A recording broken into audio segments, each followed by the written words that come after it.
যদি আপনাদের ভূমিকা সঠিক হয় আপনাদের কথা অনুযায়ী, তাহলে দিন ইসলাম প্রতিষ্ঠায় আপনাদের ভূমিকা কি? দিন ইসলাম প্রতিষ্ঠার জন্য আমাদের ভূমিকা কি? এই দিন ইসলাম প্রতিষ্ঠার বিষয়টা আমরা ক্লিয়ার করতে পারি না। কেউ কেউ মনে করছে দিন ইসলাম প্রতিষ্ঠা মানে রাজনীতি, মনে হয় শুধু রাষ্ট্রে ইসলাম প্রতিষ্ঠা হইলেই ইসলাম প্রতিষ্ঠা, এটাকে ধরে নিচ্ছে ইসলাম প্রতিষ্ঠা।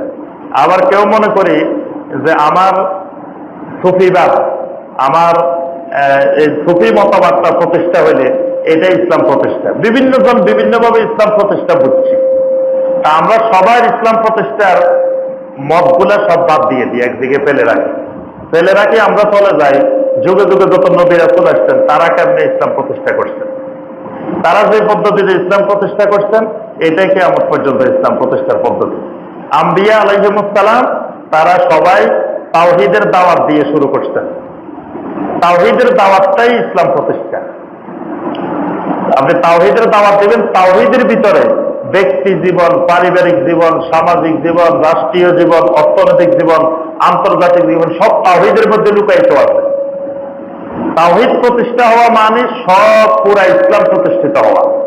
তাওহীদ প্রতিষ্ঠা হওয়া মানে শিরক মুক্ত ইসলাম, শিরক মুক্ত দিন। শিরক মুক্ত দিন প্রতিষ্ঠা হওয়া মানেই হলো জীবনের সর্বস্তরে ইসলাম প্রতিষ্ঠা হওয়া। এজন্য তাওহীদের দাওয়াতটাই হলো ইসলাম প্রতিষ্ঠার দিন কায়েমের মাধ্যম। যুগে যুগে আম্বিয়া আলাইহিমুস সালাম এই কাজটাই করছেন, তাওহীদের দাওয়াত দিতেন। এই তাওহীদের দাওয়াতটাই ইসলাম প্রতিষ্ঠার দাওয়াত। এটা কায়েম হলে পূর্ণাঙ্গ জীবনে সব জায়গায় ইসলাম কায়েম হবে।